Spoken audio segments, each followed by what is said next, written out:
آج سے 40 سال پہلے حضور بے تکلف غوث پاک کا نام لے کے پیجیے، فرماتے صوفی صاحب کو سبحان اللہ. مذہب پہ اجازت دیجیے صاحب، ٹھیک ہے.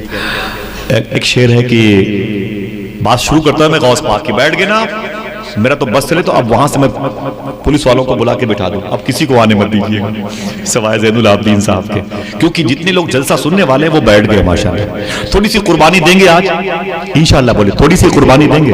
غوث پاک کی بات سننے کے لیے کتنے لوگ تیار ہیں؟ ہاتھوں کو اٹھا کے بتائیں کتنے لوگ تیار ہیں. بہت بہت شکریہ. میری بچیاں بیٹھی ہوئی، اللہ ان کے قدم میں برکتیں دے. جو میرے بھائی بیٹھے ہوئے ہیں اللہ سب کے، میں اتنی سی گزارش کروں گا دل سے کہ اللہ جتنے لوگ یہاں پر بیٹھے ہیں، میرے آقا منور شاہ سرکار کا عرس ہوا، اس عرس میں جس کی حاضری قبول ہوئی ہے اس کے صدقے میں جتنے لوگ یہاں پر بیٹھے ہیں اللہ سب کو غوث پاک کا دربار دکھا دے. دل سے آمین بولے انشاءاللہ، پھر سے آمین بولے انشاءاللہ. ٹھیک ہے. اور جو بچے شور کر رہے ہیں ان کو تو جلدی بلا لیں، ہاں ان کو جلدی بلا لیں ماشاءاللہ. اب سنیں آپ، یہ کس کا عرس ہے کہ ذات کی جلوہ نمائی ہے. آج کی گفتگو کا ٹاپک یہی ہوگا، یہ کس کا عرس ہے کہ ذات کی جلوہ نمائی ہے، کہ جس کا نام سنتے ہی نبی کی یاد. آپ کو کوئی کام نہیں ہے، پیسے آپ یہاں سے لے کے جائیں، ٹھیک ہے، کوئی کام نہیں، صرف بیٹھے بیٹھے اللہ کو پاک کہنا ہے بس. جو نعمت اللہ نے آپ کو دی ہے نا، ہندوستان کے وزیر اعظم کو نہیں دی، اتر پردیش کے سی ایم کو نہیں دی، امبیسڈر ہاؤس میں رہنے والوں کو نہیں دی، ودیش منترالے پر قبضہ جن کا ان کو نہیں دی، ولادیمیر پوتن کو نہیں دی، ٹرمپ کو اس کی آل اولاد کو نہیں دی. اللہ کا شکر ہے جو نعمت جسے ایمان کہتے ہیں ہم جیسے فقیروں کے حصے میں آئی ہے. کچھ نہیں کرنا، اس پر شکر ادا کرنا ہے، اور شکر ادا کرنے کا طریقہ ہے سبحان اللہ. ٹھیک ہے. آپ اتنی بات کرتے رہیں گے تو میرا دل بڑا خوش ہوگا. سنیں آپ، ایک ڈاکٹر ہوتا ہے نا، ڈاکٹریٹ کی ڈگری پانے کے بعد لوگ اسے ڈاکٹر کہتے ہیں. یونانی میڈیکل کالج ہے تو جو لوگ پڑھ کے آئے ہیں ان کو اس میں آنے کے بعد لوگوں نے پروفیسر کہا ہے. ٹھیک ہے. ایک بغل میں ہائی کورٹ ہے آپ کا، تو جو لوگ اپنی تعلیم مکمل کر کے آئے تو انہیں ایڈوکیٹ کہا گیا، پھر انہیں جج کہا گیا، انہیں چیف جسٹس کہا گیا. لیکن دنیا میں ایک ذات ایسی بھی ہے حضور کے صدقے میں، صحابہ کے صدقے میں، اہل بیت کے صدقے میں، بالخصوص مخدوم کائنات کے صدقے میں، جس کا نام شیخ عبد القادر جیلانی ہے. لوگ آنے کے بعد دھوم مچاتے ہیں، غوث اعظم آنے سے پہلے دھوم مچائے. سمجھ گئے؟ یعنی آئے نہیں ہیں دھوم مچی. کیا مطلب آئے نہیں ہیں؟ بولے بولے آئے نہیں ہیں، زور سے بولے آئے نہیں ہیں.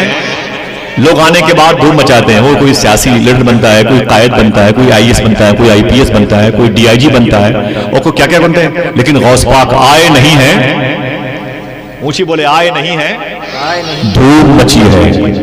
ٹھیک ہے. یہ بات رکھے ذہن پر. وہ کیسے؟ اب مجھ سے ثبوت لیتے جائیں آپ. ٹھیک ہے. آقا کریم صلی اللہ علیہ وسلم کے دو نواسے ہیں، ایک کا نام امام حسن، ایک کا نام اونچی بولے امام حسین. یہ بات آپ ذہن پہ رکھ لیں کہ غوث اعظم امام حسن کی اولاد ہے اور غریب نواز امام حسین کی اولاد ہے.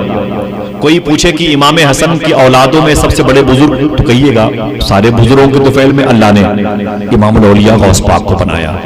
آپ بولیں گے، کوئی پوچھے کہ غریب نواز کس کی اولاد میں سے ہے، تو آپ کہیے گا حسین کی اولاد میں سے. یہ حسینی سید ہے، غوث اعظم حسنی سید ہے. سمجھ میں آ گئی؟ تو میرے آقا اپنی بیٹی کے گھر تشریف لائے، مخدوم کائنات کے ہاں حسن اور حسین بیٹھے ہوئے تھے. میرے آقا اکثر پرائیویٹ مجلسوں میں حسین اعظم سے زیادہ محبت کرتے تھے. کبھی ان کو بلاتے تو حلق چومتے تھے حضور، کبھی ان کے ہونٹوں کو چومتے تھے، کبھی بالوں کو سونتے تھے، کبھی گلے سے لگاتے تھے، کبھی کاندھے پر بٹھاتے تھے حضور امام حسین کو. اس مجلس میں آقا کریم نے امام حسن کی طرف توجہ دی. اس دن امام حسین کے مقابلے میں حضور نے امام حسن کو توجہ دی، امام حسن سے پیار کیا، امام حسن کے لب و رخسار کو بوسے دیے، بڑے پیار کیے. حضور نے مبارک سینے سے لگایا تو حضور کی بیٹی مخدوم کائنات نے فرمایا، آقا کیا بات ہے، آج حسین کے مقابلے میں حسن سے زیادہ محبت کر رہے ہیں. سمجھ میں آ گئی؟ آپ کی بیٹیاں بھی، بہنیں بھی گھر آتی ہیں ماشاءاللہ. شاعر اسلام جناب محترم عاقب رضا صاحب تشریف لائے. عقیب بہت بہت شکریہ، اجازت ہے آپ سے ماشاءاللہ. ذرا محبت سے کہتے ہیں، ہاتھوں کو اٹھا کے بولے لبیک یا رسول اللہ، پھر بولے لبیک یا غوث اعظم. یہ کیا مطلب ہے بھائی؟ مطلب یہ ہے کہ جب آپ مکہ شریف جائیں گے تو کہیں گے لبیک اللہم لبیک، مدینے پاک جائیں گے تو کہیں گے لبیک یا رسول اللہ، بغداد شریف جائیں گے تو کیا کہیں گے؟ لبیک، اونچی بول لبیک یا غوث اعظم۔ الحمدللہ۔ سنیں آپ، تو آقا کریم نے ارشاد فرمایا کہ اے میری بیٹی کیا بات ہے، اے میری بیٹی کیا بات ہے؟ تو حضور کی اس بات پر مخدوم کائنات نے فرمایا آپ آج امام حسن سے زیادہ محبت کر رہے ہیں،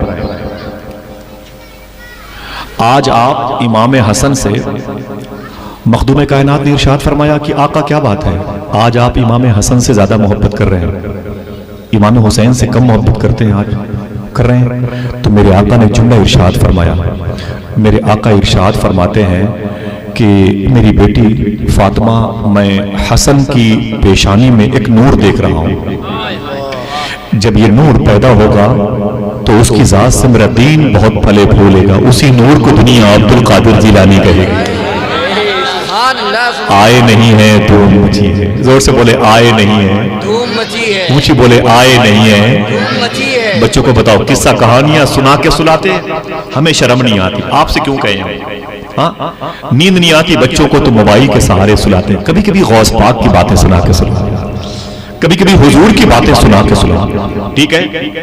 ٹھیک ہے میری بات سمجھے؟ آئے نہیں ہے، آئے نہیں ہے دھوم مچی، اللہ اکبر، یہ حضور غوث پاک ہے۔ دیکھیں مولا علی سرکار نے اپنا جبہ شریف یا مصلی شریف امام حسن یعنی اپنے بڑے بیٹے کو دیا، اور فرماتے ہیں کہ ابو یہ مصلی یا یہ جو گفٹ ہے وہ میرے لیے،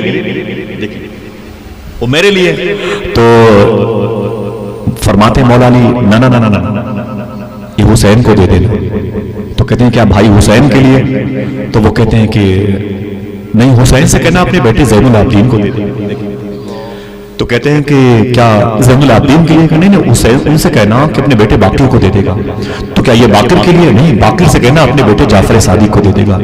تو امام حسن کہتے ہیں ابو یہ مصلی کب تک آگے بڑھتا رہے گا؟ فرماتے ہیں مولا علی جب تک جیلان میں میرا عبد القادر جیلانی پیدا نہ ہو جائے۔